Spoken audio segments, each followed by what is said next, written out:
Assalamualaikum warahmatullahi wabarakatuh. Perkenalkan, nama saya Imam Eko Wicaksono. Saya adalah dosen di program studi Teknik Informatika Institut Teknologi Sumatera. Pada kesempatan kali ini, saya akan memaparkan pernyataan diri dosen dalam unjuk kerja Tridharma Perguruan Tinggi atau PDD UKT-PT. Adapun outline dari presentasi saya pada hari ini, yang pertama saya akan membahas terkait dengan identitas dan deskripsi mata kuliah, capaian pembelajaran mata kuliah, materi pembelajaran dan referensinya, metode dan proses pembelajaran, sistem penilaian, serta cuplikan perkuliahan. Adapun identitas dan deskripsi mata kuliah matematika diskrit yang dilaksanakan pada semester ganjil tahun ajaran 2023-2024, sifatnya adalah wajib dan bobotnya 4 SKS.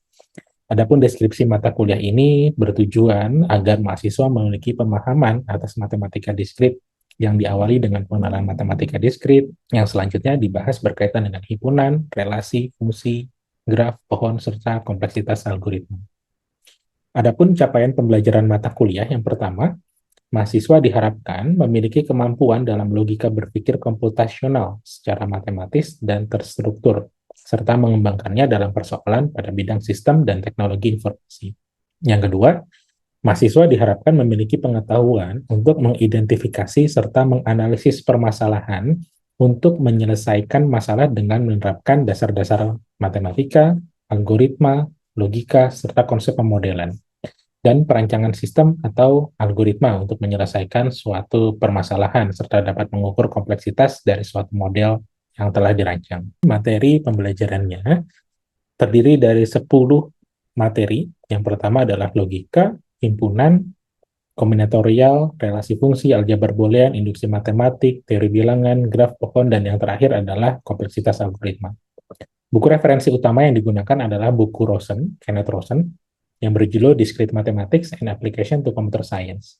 Metode dan proses pembelajaran itu dilakukan dengan konsep DIA, atau Delivery, Interaction, dan Assessment, dalam bentuk presentasi secara hybrid, diskusi, pemberian tugas secara individu maupun kelompok.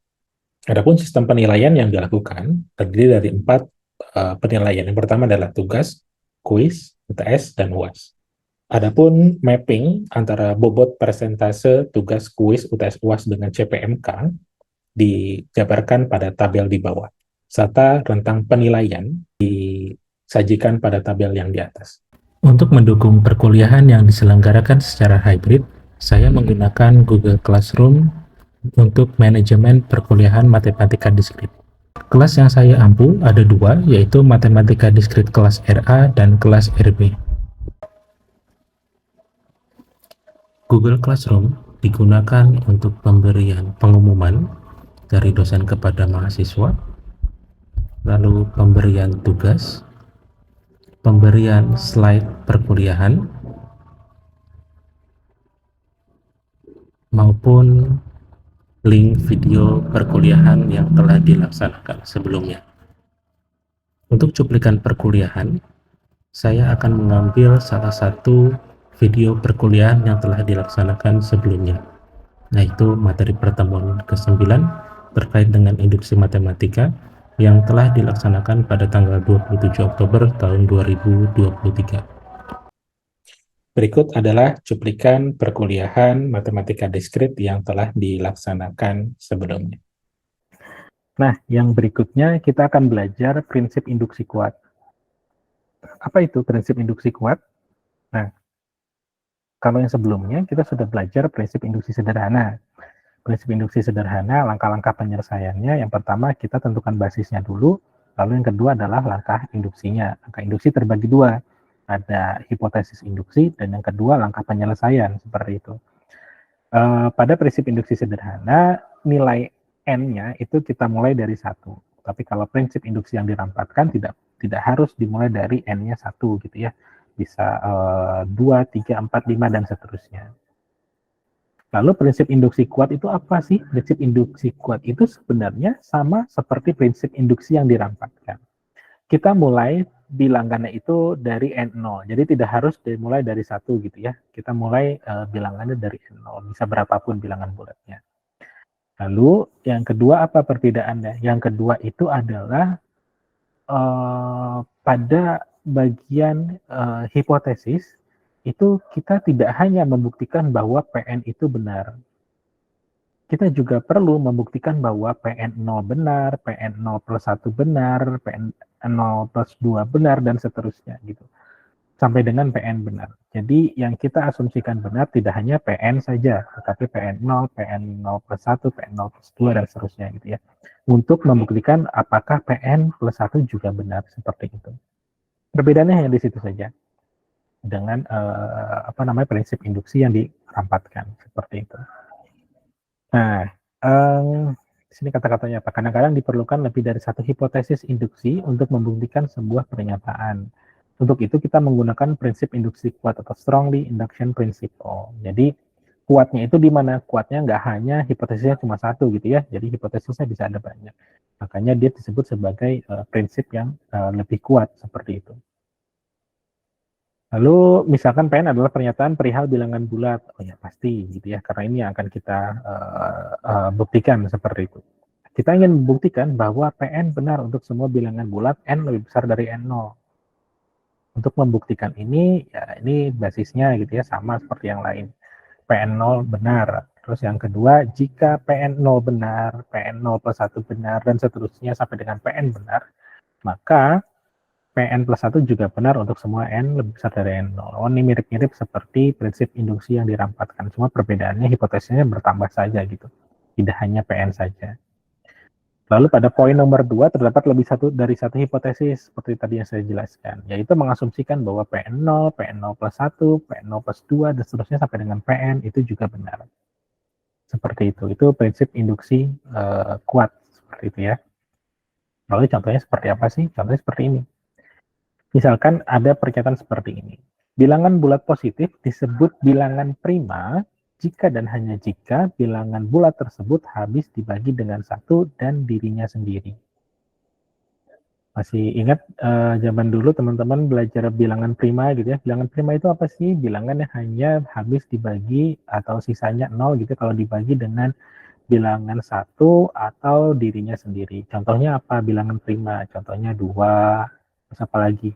3 gitu ya, terus apa lagi? 5, berapa lagi sih? 7 gitu ya. 9 enggak, 11, terus berapa lagi? 13, 15 enggak, 17 ya. 17, 19, dan seterusnya lah, ada banyak pokoknya. Lalu bagaimana cara kita membuktikan bilangan prima? Kita bisa gunakan prinsip induksi yang dirampatkan, prinsip induksi kuat seperti itu. Nah, kita ingin membuktikan bahwa setiap bilangan bulat N dengan N lebih besar dari 2 gitu ya. Perhatikan bahwa bilangan prima itu minimal nilainya 2. Gitu ya. Dapat dikatakan atau dapat dinyatakan sebagai perkalian satu atau lebih bilangan prima. Maksudnya apa sih? Kalau misalkan saya punya bilangan N aja gitu ya. N itu bisa saya katakan sebagai perkalian satu atau lebih bilangan prima. Contohnya misalkan N-nya itu 4 gitu misalkan yang paling mudah. Kalau N-nya 4, 4 ini sebenarnya bisa saya katakan sebagai perkalian dari dua buah bilangan prima, yaitu 2 dan 2. Seperti itu. Lalu misalkan N-nya itu 6. 6 itu adalah perkalian dari dua buah bilangan prima, yaitu apa? 3 dan 2. Jadi setiap bilangan itu bisa saya nyatakan sebagian perkalian dari satu atau lebih bilangan prima. Kalau 4 ini dua buah bilangan prima. Kalau 6 ini dua buah bilangan prima. Kalau 8 ini satu buah bilangan prima gitu ya. 2 dikalikan dengan 4 karena 4 itu bukan bilangan prima gitu ya. Seperti itu. Pasti bisa dinyatakan seperti itu. Gitu. Nah, apakah proposisi ini benar? Ya kita harus cek kebenarannya. Kita harus buktikan bahwa proposisi tersebut benar gitu. Proposisi sebuah bilangan dengan N lebih besar sama dengan 2 itu adalah perkalian dari satu atau lebih bilangan prima. Yang kita bisa gunakan adalah prinsip induksi kuat. Caranya gimana? Caranya ya pertama mau nggak mau kita tulis dulu basisnya gitu ya, basis induksinya. Kalau misalkan N-nya sama dengan 2, maka 2 sendiri adalah bilangan prima. Dan 2 di sini dapat dinyatakan sebagai perkalian dari satu buah bilangan prima, yaitu dirinya sendiri. 2 itu sama dengan 2 dikalikan 1 gitu ya. 2-nya ini udah bilangan prima gitu ya. Lalu yang berikutnya apa? Langkah induksi. Langkah induksi itu ada 2 buah tahapan gitu ya. Pertama hipotesis, dan yang kedua itu adalah langkah penyelesaian. Pernyataan bahwa bilangan yang lebih besar dari 2, 2, 3, 4, 5 sampai dengan ke n ini adalah dapat dinyatakan sebagai perkalian lebih dari 1 atau bilangan prima, ini benar gitu ya pernyataan ini. Jadi kita asumsikan benar, 2, 3, 4, 5 itu adalah bilangan-bilangan yang dapat dinyatakan sebagai perkalian dari 1 atau lebih bilangan prima. Kita bagi 2 di sini. Untuk n plus 1 yang bilangan prima, untuk n yang plus 1, ya oke. Untuk n plus 1 yang bilangan prima sendiri itu pasti adalah perkalian bilangan prima dengan 1 gitu ya, mau nggak mau. Ya, dia jelas dapat dinyatakan sebagai bilangan prima atau perkalian dari 1 atau lebih bilangan prima itu sendiri. Bilangan dari 2, 3, 4, 5 sampai dengan ke n itu kita bisa bagi 2, yaitu bilangan prima dan bilangan komposit atau bukan bilangan prima, seperti itu. Bilangan prima itu pasti dapat kita nyatakan sebagai perkalian bilangan prima itu sendiri dikalikan dengan 1 gitu ya. Karena definisi bilangan prima seperti itu. Berarti otomatis yang nomor 1 ini sudah benar gitu ya. Kalau n plus 1 sendiri itu adalah bilangan prima, maka dia perkalian dari 1 atau lebih bilangan prima itu sendiri. Oke. Nah, jadi masalah ini adalah bilangan komposit. Komposit ini adalah bilangan-bilangan yang bukan bilangan prima. Nah, kalau bilangan-bilangan tersebut bukan bilangan prima, maka bilangan tersebut itu pasti dapat dinyatakan sebagai perkalian dari 2 buah bilangan positif. Seperti itu. Misalkan kita nyatakan sebagai A dan B gitu ya. Nah, kita bisa nyatakan bahwa kalau misalkan n plus 1 ini bukan bilangan prima,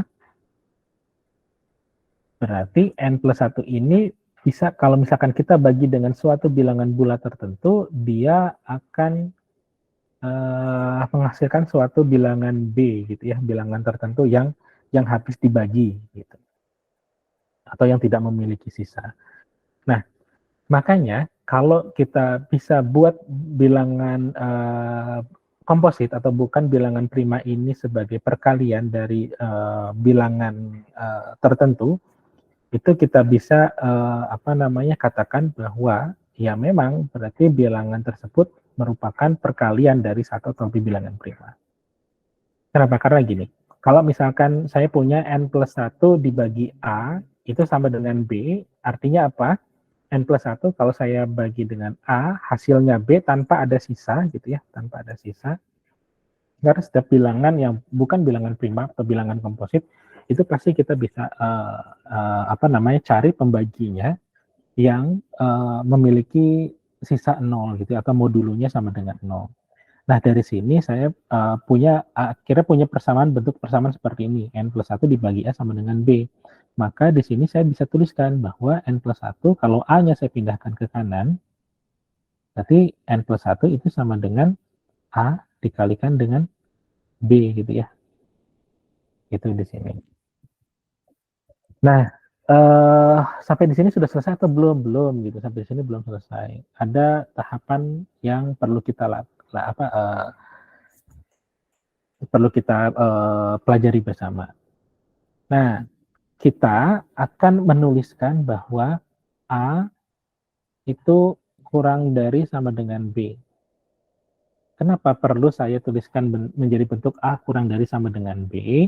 Karena gini, saya ingin mencari nilai A yang sekecil mungkin supaya apa?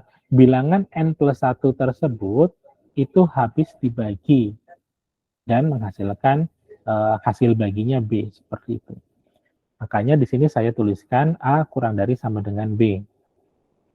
Lalu yang berikutnya apa? A kurang dari sama dengan B, nilai A ini pasti nilainya lebih besar atau sama dengan 2.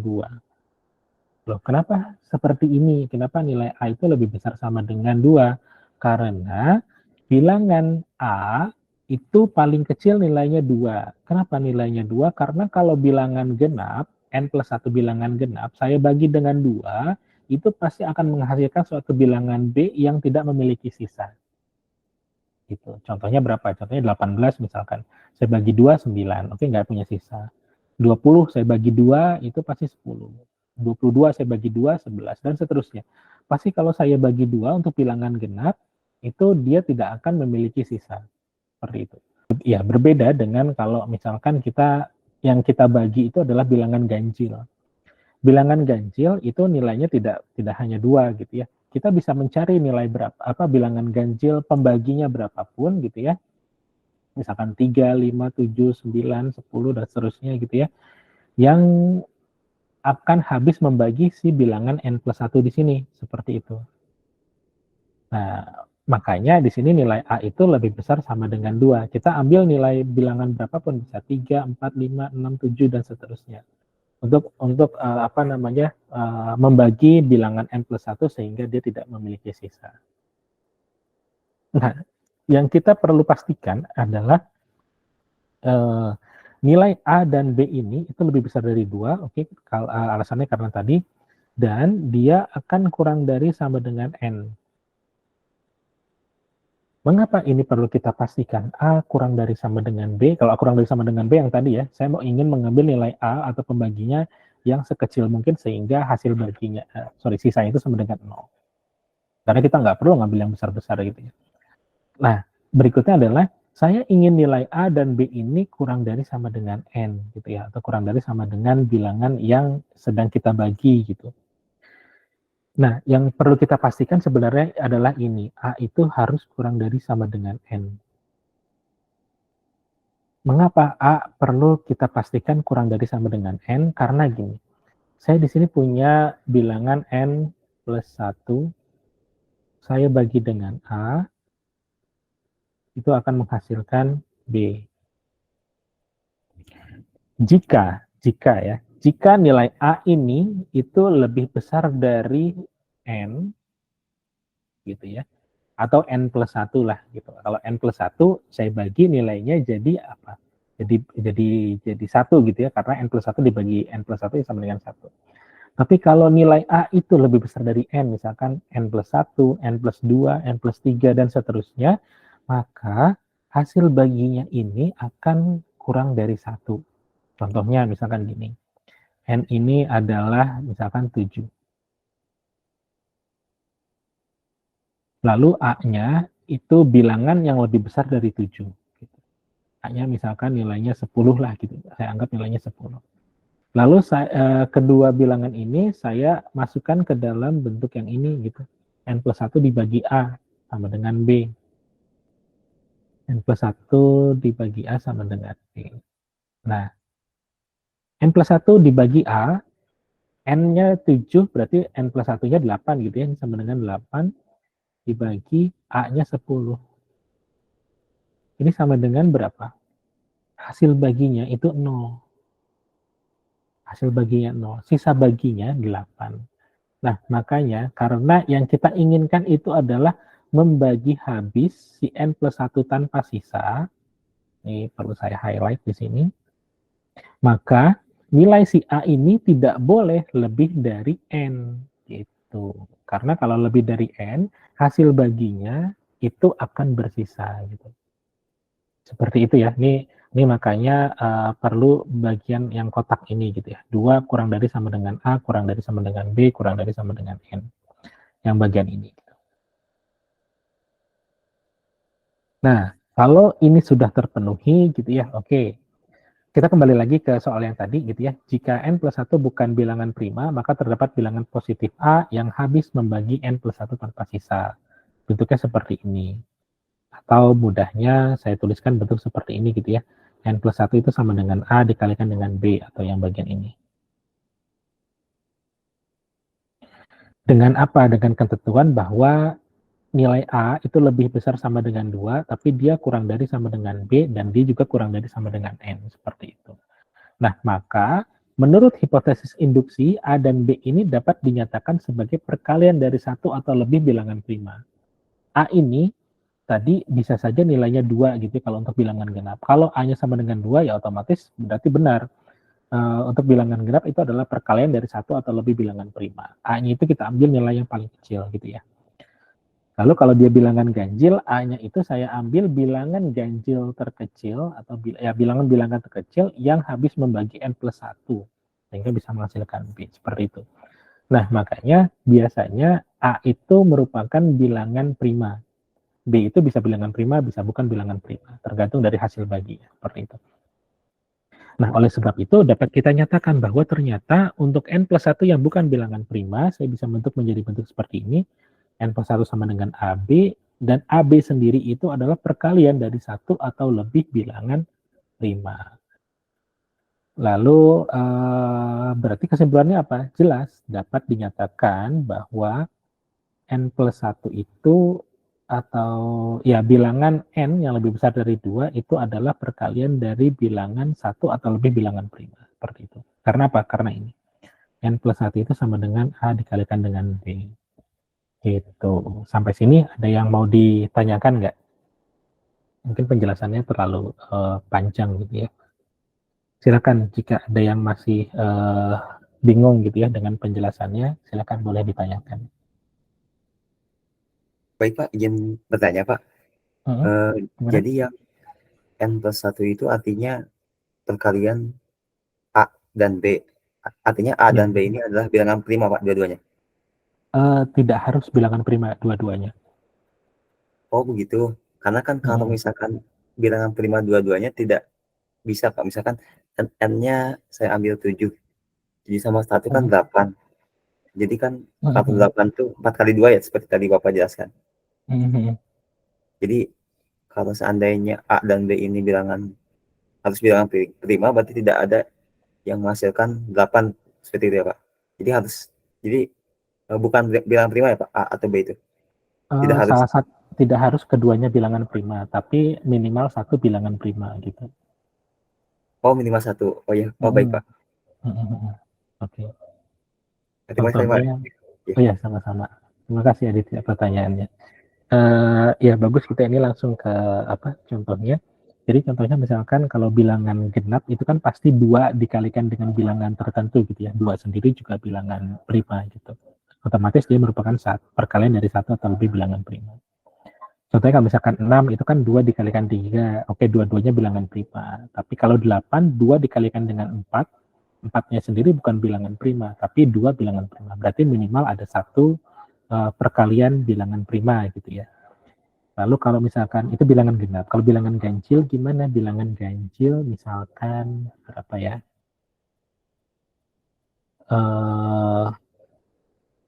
Bentar. Oh, misalkan bilangan 15 gitu ya. 15 itu kan bilangan ganjil. 15 itu adalah 3 dikalikan dengan 5. Oke, kebetulan dua-duanya bilangan prima nih. Tapi kalau misalkan 45. Ya 45. 45 itu berapa? 5 dikalikan dengan 9. Nah, 9 sendiri bukan bilangan prima gitu. Ya berarti kan otomatis 45 itu perkalian dari minimal satu bilangan prima gitu. Nah, itu sih yang ingin saya highlight sebenarnya di sana. Jadi pasti bilangan tertentu yang lebih dari 2 itu perkalian dari minimal 1-2 bilangan prima dikalikan dengan bilangan yang lain. Bilangan yang lainnya boleh bilangan prima atau tidak, seperti itu. Itu teman-teman semua. Nggak bisa. Oke. Jadi kalau misalkan ada teman-teman yang bertanya, sebenarnya kita belajar induksi matematik ini gunanya untuk apa sih gitu. Salah satunya bisa untuk membuktikan kebenaran suatu program yang kita buat gitu ya. Contohnya seperti ini. Ini adalah fungsi eksponensial gitu ya, fungsi perpangkatan. Jadi di sini fungsi perpangkatannya adalah untuk menghitung A pangkat M gitu. Untuk menghitung A pangkat M, operasi utamanya itu adalah di bagian ini. Kita inisialisasikan R-nya itu dari 1 dulu, lalu kita kalikan dengan A, lalu kita ulangi sebanyak K kali gitu ya, ulangi sebanyak K kali, sehingga kita bisa mendapatkan A pangkatkan dengan M, dengan K-nya itu kita inisialisasikan nilainya sama dengan M, seperti itu. Nah, pertanyaannya adalah, apakah benar fungsi untuk menghitung eksponensial seperti itu? Nah, kita bisa menggunakan prinsip induksi matematik seperti itu. Yaitu di akhir algoritma fungsi mengembalikan nilai A pangkat M sesuai dengan output yang kita inginkan. Caranya gimana? Misalkan gini, Rn dan Kn itu adalah nilai dari R dan K. Gitu. R itu yang tadi nilai awal kita inisialisasi dengan 0, dan R itu merupakan hasil dari perpangkatan yang akan kita return nanti seperti itu. Dan K itu adalah pangkatnya, ada berapa seperti itu. Nah, setelah melewati beberapa kali loop while sebanyak N kali, maka kita sebut R dan K itu menjadi Rn dan Kn gitu ya. Nah, misalkan Pn itu adalah proposisi seperti ini. Rn dikali A K pangkat N itu sama dengan A pangkat N. Ini harusnya tulisnya gini ya. A K N. Jadi bukan A pangkat A indeks N gitu, bukan ya. Tapi A K yang ke N gitu. Seperti itu. Jadi intinya adalah setelah melalui loop sebanyak N kali, maka Rn dikalikan dengan A pangkat K ya, sudah dilalui sebanyak N kali, itu akan menghasilkan outputnya berupa A pangkat M, seperti yang kita inginkan, yang kita harapkan, seperti itu. Nah, lalu bagaimana cara membuktikannya? Dengan induksi matematik, mau nggak mau kita harus tulis basisnya dulu gitu ya. Nah, karena ini kita mulai N-nya dari 0 sebanyak, dari N0 dulu gitu ya. Maka kita tulis dulu basisnya untuk N sama dengan 0. Kita masukkan ke dalam rumus yang ada di sini. Kalau N-nya sebanyak 0, berarti Rn-nya atau R0-nya akan sama dengan 1. Kenapa sama dengan 1? Karena diinisialisasi nilai awal R-nya itu adalah 1. Lalu K0 itu nilainya adalah sebanyak M. M ini yang akan kita turunkan nilainya dari mana? Dari sisi ini gitu. Dari bagian yang K itu kita decrement nilainya. Kita kurangi gitu. Sampai dia K plus satunya ini bernilai false. Seperti itu ya. Jadi K0 kita masukkan nilainya M. Lalu berikutnya apa? Berikutnya kita masukkan saja di sini rumusnya gitu ya. Kita masukkan ke rumusnya Rn atau R0 kita kalikan dengan A pangkat Kn-nya M itu sama dengan R0-nya kan 1 ya. Ini sama dengan 1 kali A pangkat M. Atau sama dengan A pangkat M seperti itu. Oh, berarti sudah sesuai nih. Seperti itu gitu ya. Sudah sesuai dengan output yang kita inginkan. Oke, ini untuk basis N-nya sama dengan 0. Lalu untuk langkah induksinya, langkah penyelesaiannya gimana? Langkah induksinya ya kita bagi dua tadi ya. Asumsikan bahwa Pn benar untuk N lebih besar dari 0. Yaitu apa? Rumus yang ada di sini setelah dia di looping sebanyak N kali, ini benar gitu ya. Nah, yang berikutnya apa? Ya intinya adalah kita harus menunjukkan bahwa Pn plus 1 juga benar seperti itu. Caranya gimana? Caranya adalah ya N-nya aja kita ganti di sini menjadi N plus 1 gitu ya. Di bagian K-nya juga Kn plus 1 gitu dan seterusnya. Dia juga akan menghasilkan A pangkat M. Yang pertama kita harus pahami bahwa Rn plus 1 itu adalah Rn yang sudah kita dapatkan dari sebelumnya, kita kalikan dengan nilai A-nya, gitu, nilai si basisnya yang akan kita eksponenkan seperti itu. Lalu yang berikutnya apa? Kn plus 1. Kn plus 1 di sini itu sama dengan apa? K yang sebelumnya, Kn, itu saya kurangi dengan 1. Kenapa? Karena yang ada yang di bagian ini, K-nya itu kita dikremenkan, kita turunkan nilainya 1. Gitu. Jadi K setelahnya adalah nilai K sebelumnya dikurangin 1. Seperti itu.